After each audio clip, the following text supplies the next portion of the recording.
믿는 이들의 휴거는 단순하지 않습니다. 성경은 적어도 7종류의 휴거를 언급하고 있는데요. 그 각각의 휴거마다 어떤 시기 그리고 각각의 휴거마다 휴거되는 장소가 다르다는 것을 성경은 말해줍니다. 여기 왼쪽 부분에 먼저 세 부류의 휴거가 있습니다. 그리고 오른쪽 부분에 네 부류의 휴거가 있습니다. 또 이게 3개와 4개, 7부류의 이 휴거를 다른 방법으로 나눠보면 이렇게도 나눌 수 있습니다. 위에 부분에 3부류의 휴거가 있고요. 아래 부분에 또 4부류의 휴거가 있습니다. 먼저 왼쪽과 이렇게 오른쪽으로 나눈 이유는요. 왼쪽 부분은 대환란이 시작되기 전에 휴거되는 그러한 부류이고요. 우측에 있는 이 부류는 대환란 끝부분에 휴거되는 부류이기 때문에 왼쪽과 오른쪽에 이러한 부류를 나눈 것입니다.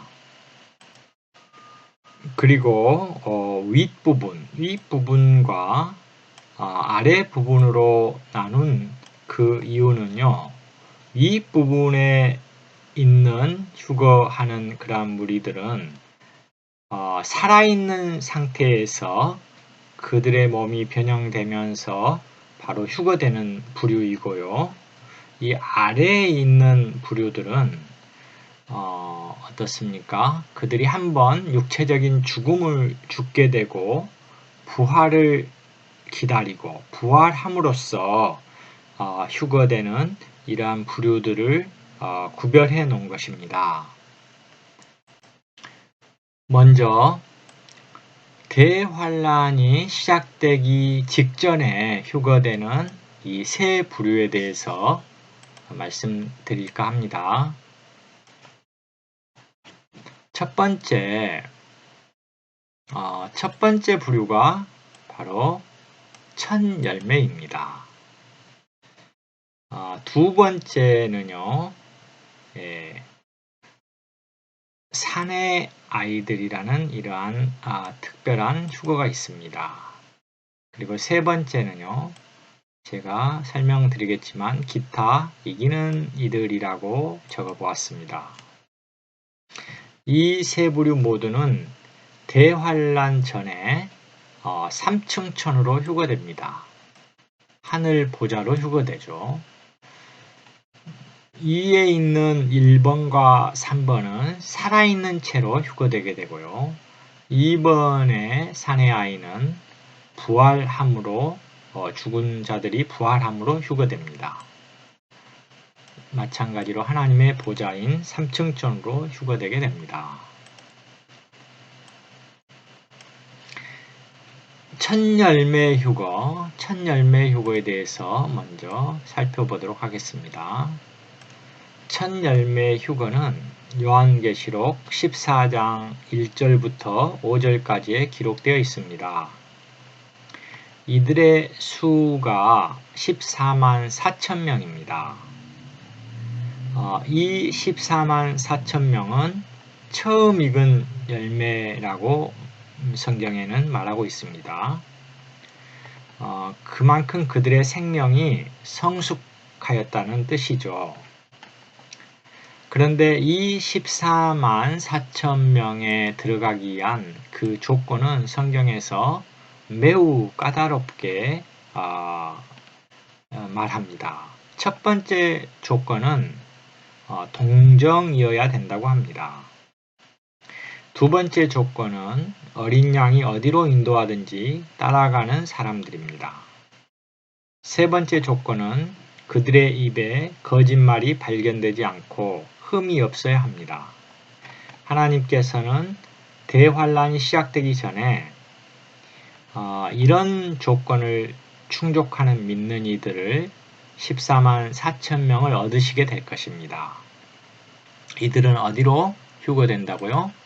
바로 하늘에 있는 시온산으로 3층천으로 휴거되는 것입니다. 이러한 휴거의 장소를 잘 기억해 두시기 바랍니다. 두 번째는요, 여기 기타 이기는 믿는 이들에 대해서 설명을 해 보겠습니다. 이 기타 이기는 믿는 이들도 첫 열매와 같이 14만 4천 명과 같이 살아있는 믿는 이들인데요. 그러나 이 기타 이기는 믿는 이들이라고 표현한 이유는 14만 4천 명에 들지 못한 이러한 첫 열매의 조건이 너무 까다롭잖아요. 그것을 다 갖추지는 못했지만 어떤 믿는 이들은 그들의 생명이 성숙하여 있을 것이고 아주 먼저 익어 있을 것입니다. 우리 주 예수님은 첫 열매와는 다르게 일반적인 방식으로 깨어 있고 또 신실한 믿는 이들이 대환란을 피하고 삼층천으로 데려감을 당할 것이라고 말씀하신 그러한 약속들이 있습니다. 예를 들면 요한계시록 3장 10절에서 빌라델비아에 있는 교회의 성도들에게 이렇게 말씀하시죠. 내가 나의 인내의 말을 지켰기 때문에 나도 너를 지켜주어 땅에 거하는 사람들을 시험하기 위해 온 땅에 닥쳐올 시련의 때를 면하게 해주겠다. 이렇게 말씀하셨습니다. 이것은 빌라델비아에 있는 대부분의 성도들이 대환란을 피할 것임을 말씀해 주시는 것입니다. 또 마태복음 24장 40절과 41절에도 그런 말씀이 있죠. 그때 두 남자가 밭에 있는데 한 사람은 데려가고 한 사람은 남겨둡니다. 또 두 여자가 맷돌질을 하고 있는데 한 사람은 데려가고 한 사람은 남겨둡니다. 이런 말씀들이 있습니다. 이렇듯 첫 열매 요구 조건, 그러한 매우 까다로운 요구 조건을 갖추지 않았다 하더라도 일반적으로 그들의 신앙생활 안에서 주님 앞에 신실하고 또 생명이 성숙한 이기는 믿는 이들이 이 땅에 있을 것이라는 것을 주님은 말씀하셨고요. 주님께서는 이런 믿는 이들도 대환란 전에 어디로 데리고 갑니까? 바로 하늘 보좌로 데리고 가신다는 것을 말씀하십니다. 이 모든 시기는 바로 대환란이 있기 전의 그러한 시기입니다. 그리고 세 번째로 아주 특별한 그러한 휴거가 있는데요. 이것은 산의 아이에 관련된 것입니다. 요한계시록 12장 5절에 산의 아이가 바로 하나님의 보좌로 이끌려가는 것을 봅니다.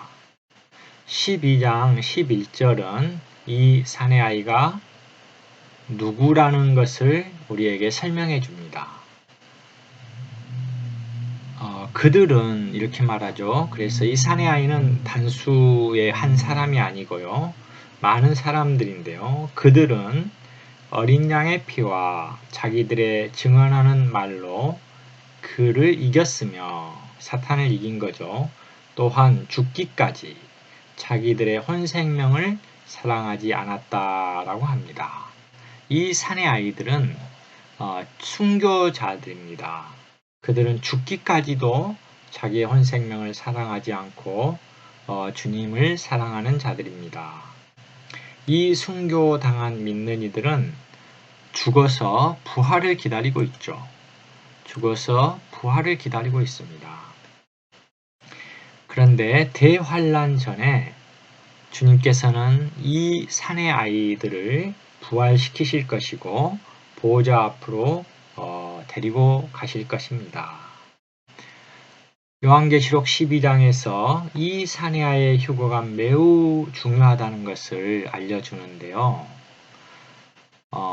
우리가 살아있는 믿는 이들의 그 첫 열매가 휴거되는 이유는 바로 하나님과 어린 양의 특별한 만족을 위한 것입니다.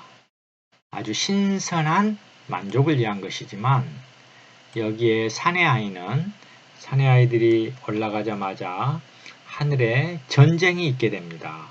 그리고 타락한 그 천사들의 우두머리인 사탄과 그를 따르는 3분의 1의 타락한 천사들이 더 이상 하늘에 있지 못하고 이 땅으로 내던져지게 됩니다. 아마도 이 대환란의 기간은 정말 너무나 복잡하고 큰 혼란이 있게 될 것입니다. 이 대환란의 기간 동안 하나님의 물론 그 심판에 관련된 자연재해와 같은 것도 있을 것이고 적그리스도의 그러한 핍박도 있을 것이고 많은 전쟁 이러한 것들이 있을 것입니다. 더불어서 이 사탄과 그의 천사들이 이 땅에 있게 될 것이고 그러한 이유로 대환란은 이 땅에 남아있는 믿는 이들에게나 또 아니면 믿지 않는 모든 사람에게도 최악의 그러한 혼란의 기간이 될 것입니다. 지금까지 우리는 대환란 직전에 휴거되는 이 세 부류에 대해서 알아보았습니다. 첫 열매와 기타 이기는 이들은 살아있는 상태에서 휴거되는 것이고요. 이 산의 아이는 죽어 있다가 부활함으로써 휴거된다고 말씀드렸습니다. 어디로 휴거됩니까? 바로 하늘의 시온산, 삼층천 하나님의 보좌로 휴거된다고 말씀드렸습니다. 그렇다면 이들은 대환란 전에 휴거됐지만 이제 대환란의 그러한 시기, 특별히 대환란의 마지막 시기에 휴거되는 이러한 무리들이 있습니다. 이 부류들에 대해서 설명을 드리도록 하겠습니다. 먼저 대환란 중에 순교하는 이들이 나오지 않겠습니까? 이 대환란 기간에 적그리스도와 그의 형상과 또 그의 표를 받지 않는, 그의 형상에 경배하지 않고 적그리스도의 그 숫자 이러한 것을 받지 않는 그러한 사람들은 순교당하게 될 것입니다. 이 대환란 중에 순교당한 믿는 이들에게 주님께서는 그들 특별한 은혜를 베풀어 주십니다. 그들은 이기는 자들로서 1000년 동안 함께 왕을 다스리는데 또 다른 이기는 자들과 함께 참여하게 될 것입니다. 요한계시록 15장 2절을 보면요. 또 내가 보니 불이 섞인 유리 바다와 같은 것이 있고 짐승과 짐승의 형상과 짐승의 이름의 숫자를 이긴 사람들이 하나님의 수금을 가지고 유리바다 위에 서 있었습니다. 그렇죠. 이들은 유리바다 위로 휴거되어 있는 것을 봅니다. 요한계시록 15장 2절부터의 말씀입니다. 2절 대환란 전에 휴거되지 못했지만은 대부분 모든 믿는 이들은 이 대환란 전에 휴거되지 못할 것입니다. 그리고 적그리스도의 핍박 아래 있게 될 것입니다. 특별히 유럽의 10나라 우리가 다니엘서에 보면 10발가락이 있고요. 또 요한계시록에 보면 10뿔이 나오죠. 그리고 10명의 왕들이 1시간 안에 한 사람에게 그들의 권위를 다 이양하는 것을 보게 됩니다. 그 시기는 언제부터 되겠습니까? 바로 이 대환란 3년 반의 시기가 될 것입니다. 그리고 이때 이양받은 그 권력자는 바로 적그리스도입니다. 이 적그리스도는 그의 표를 받아야만이 생계가 유지될 수 있는 그러한 환경을 만들 것입니다. 또 짐승의 형상에게 경배하도록 강요할 것입니다. 유럽에 있는 특별히 적그리스도의 치하에 있는 10개의 나라에 사는 많은 성도들은 기꺼이 적그리스도의 표를 받지도 않고 또 적그리스도의 형상에 경배하지도 않음으로써 순교의 길을 갈 것이고 적그리스도에 의해 죽게 될 것입니다. 그들이 바로 대환란의 이 순교자들로서 어디로 휴거된다고 그랬습니까? 바로 유리바다 위로 휴거된다고 말을 했습니다. 다음은 열처녀들에 관련된 휴거입니다. 마태복음 25장 1절부터 12절까지에서 주 예수님은 열처녀들에 대해 말씀하셨습니다. 5은 어리석고 5은 현명하였죠. 5절에 보면 신랑이 더디 오는 동안 그들 모두가 졸다가 잠이 들었다고 합니다. 이것은 주님께서 오시기를 기다리다 죽게 된 대부분의 믿는 이들을 가리켜 말하는 것이죠.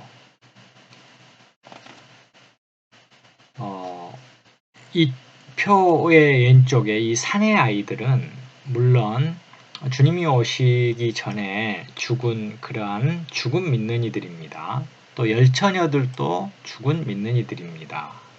그러나 여기에 산의 아이들의 죽은 믿는 이들은 순교자들이고요. 여기에 열처녀로 비유된 죽은 성도들은 비록 순교는 하지 않았지만 그들이 주님을 기다리다가 죽게 된 그런 대부분 믿는 이들입니다.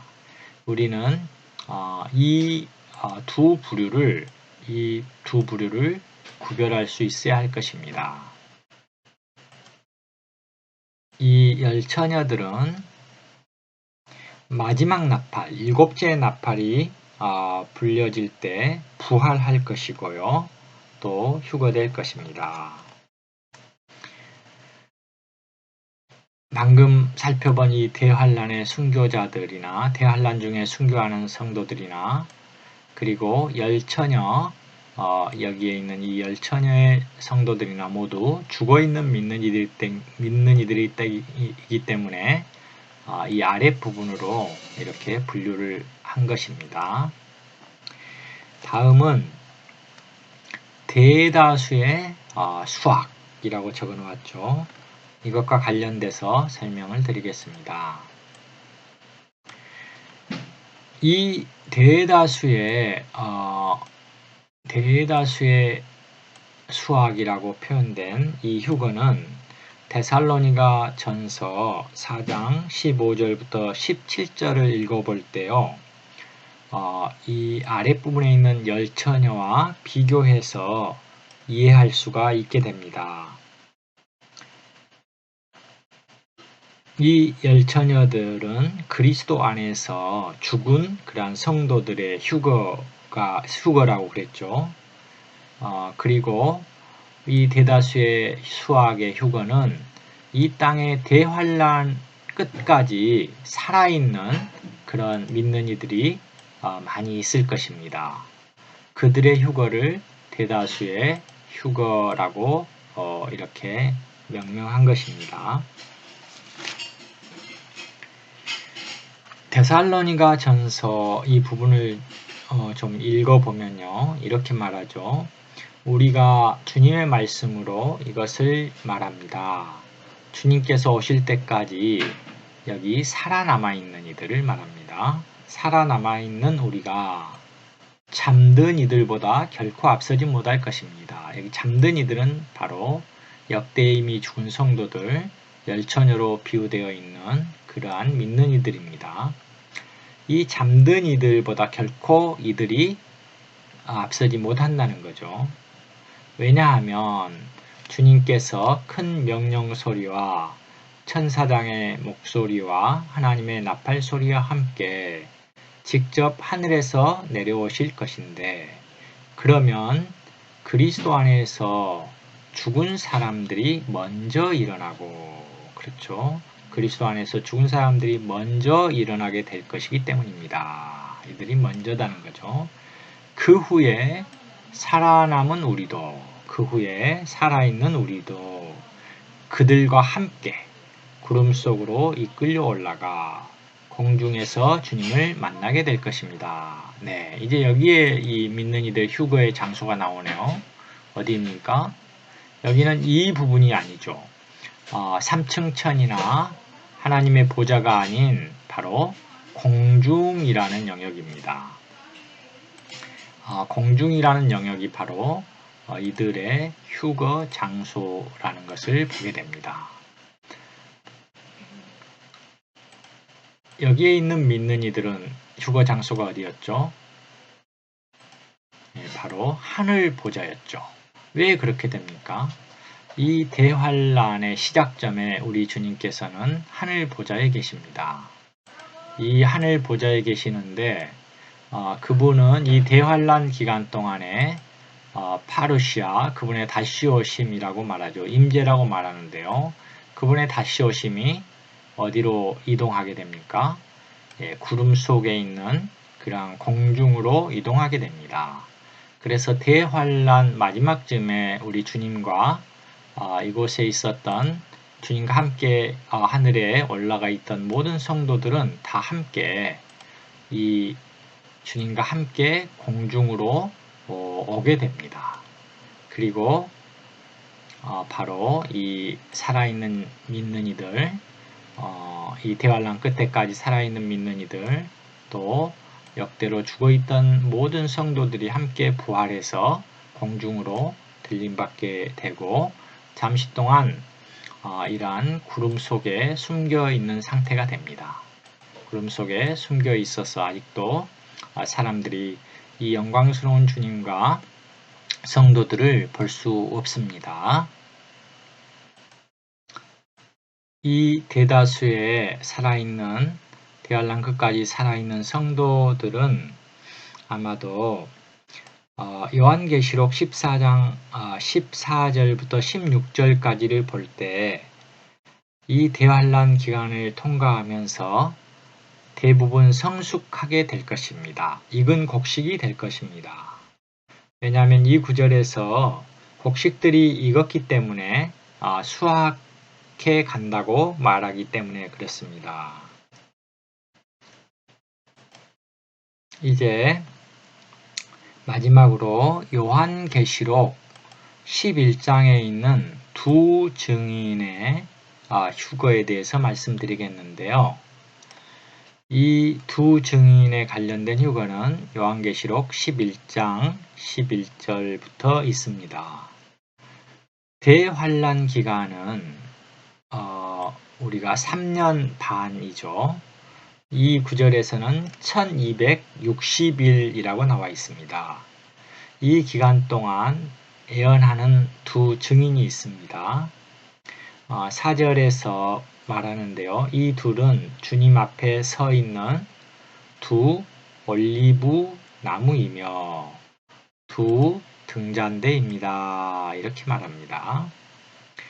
이들이 적그리스도 짐승에게 죽임을 당하죠. 그리고 3일 반이 지나면서 부활합니다.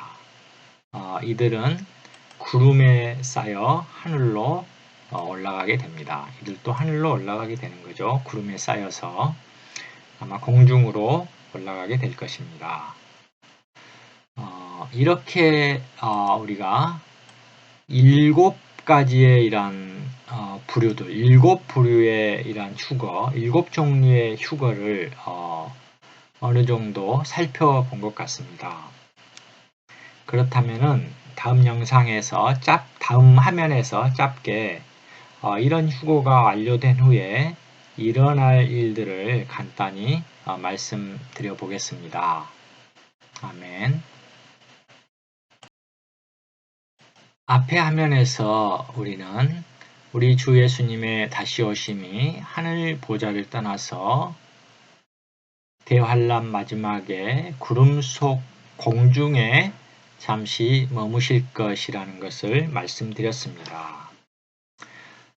이 구름 속 공중에서 모든 믿는 이들은 주 예수님과 만나게 됩니다.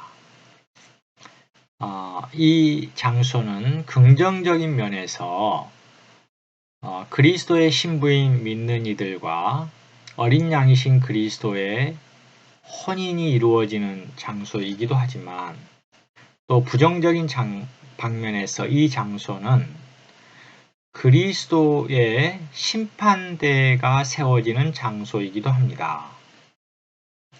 고린도후서 5장 10절에서 말씀하신 그 모든 믿는 이들을 대상으로 하는 그리스도의 심판대가 공중에서 먼저 세워지게 될 것입니다. 결과로 어떤 믿는 이들은 혼인잔치에 들어갈 수 있고 천년왕국에서 그리스도와 함께 왕들로서 모든 민족들을 다스리는 그러한 왕들이 되는 보상을 얻게 되죠. 그러나 또 다른 어떤 믿는 이들은 이러한 자격에서 제해지게 되는 것을 봅니다. 혼인잔치에 들어가지 못하고 오히려 바깥 어두운 곳에 던져지며 천년 동안 슬피 울면서 일을 가는 그런 믿는 이들도 있을 것입니다. 이것은 그들이 이 땅에 있는 동안 신실하지 못했고 그들의 믿음의 생활이 하나님 앞에 온전하지 못했기 때문에 이 천년 동안을 하나님의 징계를 받고 또 온전케 되어지는 그 기간으로 우리 주님은 이용하시는 것입니다. 천년 동안 이렇게 징계를 받는 믿는 이들도 구원을 얻었기 때문에 참된 믿는 이들이죠. 이 천년이 다 찬 후에는 어떻게 됩니까? 천년이 다 찬 후에 바로 새 하늘과 새 땅에 특별히 새 예루살렘에 모두가 함께 참여하게 되는 것입니다. 다만 그들이 실패한 믿는 이들, 패배한 믿는 이들은 이 천년의 보상을 얻을 수 없습니다. 자, 우리 주님은 하늘 보좌를 떠나서 구름 속으로 오실 것이고 구름 속에서 그리스도의 심판대가 세워질 것이며 이 그리스도의 심판대를 통과한 이기는 믿는 이들은 이제 이 공중에서 그리스도의 어린 양과 결혼식을 갖게 된 후 이제 그들은 무엇을 합니까? 신부이면서 군대로서 우리 주님과 함께 이 땅으로 특별히 아마겟돈, 이 땅 특별히 아마겟돈으로 내려오게 되는 것이죠. 이 아마겟돈, 이스라엘 북부지방에 있는 이 아마겟돈에서 적그리스도와 그의 군대들 또 거짓 선지자들을 처리해서 불못에 던져버립니다. 사탄은 잡아서 천년 동안 무저갱에 가두어 둡니다. 이제 주 예수님과 이기는 믿는 이들이 공중에서 이 땅으로 내려오심으로 아마겟돈에서 일한 모든 적그리스도와 그의 군대들을 다 처리하신 후에 이스라엘 땅에 발을 딛게 될 것입니다. 이때 주님은 남아있는 이스라엘 백성들을 구원하시는데요. 남아있는 이스라엘 백성들이 바로 다시 오시는 주님을 믿게 됩니다. 그들이 기다렸던 메시아, 그들이 기다렸던 그리스도가 바로 이 주 예수님이었다는 것을 알게 되고 그들은 통곡하면서 회개하게 됩니다. 그러므로 이스라엘 백성들은 이 땅에서 천년 왕국 동안에 예루살렘에서 또 그 주위에서 하나님을 섬기는 땅에 속한 제사장들이 되는 것입니다. 그리고 또 한 부류가 이 천년왕국에서 살아가게 될 것인데요. 이 대환란 기간 동안에 수많은 믿지 않는 민족들이 있지 않겠습니까? 이 민족들도 많은 사람들이 살아있을 것입니다. 이 많은 사람들의 살아있는 사람들이 다 주님 앞에 마태복음 25장을 보면 주님 앞에 모이게 되고요. 이 민족들은 양과 염소로 나눠지게 됩니다. 그리고 양들은 바로 천년왕국의 땅에 속한 부분의 백성들로서 다스림을 받고 살게 됩니다. 누구의 다스림을 받죠? 바로 그리스도와 그분의 이기는 믿는 이들의 다스림을 받죠. 성경 어떤 부분에 보면 어떤 믿는 이는 2고을을 다스리고 어떤 믿는 이는 5고을을 다스리고 어떤 믿는 이는 10고을을 다스리는 상을 주님으로부터 받는 것을 보게 됩니다. 바로 이러한 양으로 분류된 그 민족들의 도시들을 다스리게 되는 것입니다. 이제 마지막 부분에 거의 다 왔습니다.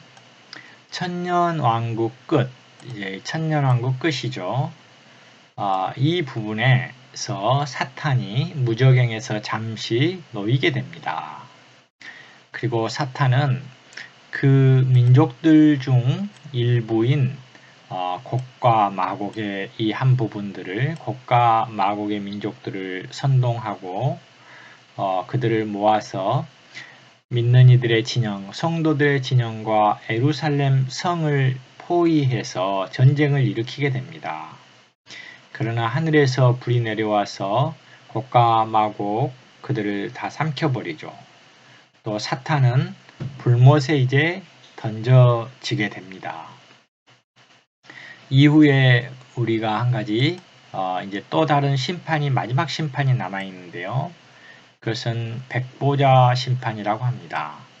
이 백보자 심판에서 주님은 이제 그동안 그 음부 안에 죽어 있는 이런 모든 믿지 않는 사람들을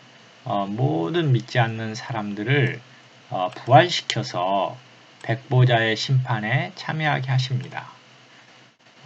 그리고 거기에 타락한 천사들, 귀신들 모든 것들이 심판받기 위해서 믿지 않는 이들과 함께 이 백보자 심판으로 모이게 되는 것입니다. 여기에 보면요. 이제 그러한 심판 이후에 마지막으로 죽음과 음부도 불못에 던져졌습니다. 이렇게 말하죠. 바로 이것이 이제 새 하늘과 새 땅 직전에 일어나는 그러한 일들입니다. 이 모든 일들이 다 마쳐진 후에 이제 옛 하늘과 옛 땅은 다 불에 태워지게 됩니다. 비록 이 천년 왕국이 주님과 그리스도가 다스리는 나라이긴 하지만 왕국이긴 하지만 그렇기 때문에 물론 사나운 사자들과 또 양들과 또 독사굴의 어린이들이 함께 이렇게 뒹굴고 노는 그러한 시기이긴 하지만 지금 현재 옛 하늘과 옛 땅으로 지속되는 그러한 시대입니다. 그래서 이 천년왕국이 끝난 다음에 옛 하늘과 옛 땅, 현재 하늘과 땅은 불에 태워지게 될 것입니다. 그리고 영원한 새 하늘과 새 땅이 나타나게 될 것입니다. 바로 그 중심은 새 예루살렘이 됩니다. 이 새 예루살렘은 하나님의 그러한 이 창조의 목적이고 하나님 마음속에 있는 그러한 어떠한 그 실체라고 말할 수 있는데요. 이러한 부분들에 대해서 또 주님께서 한 번 정도 우리에게 말씀할 수 있는, 저에게 말씀할 수 있는 기회를 주신다면 이 영상에 올려보도록 한번 하겠습니다. 이렇게 짧고 간단하게 대환란과 관련된 믿는 이들의 휴거에 대해서 살펴보았습니다. 주님을 찬양합니다. 아멘.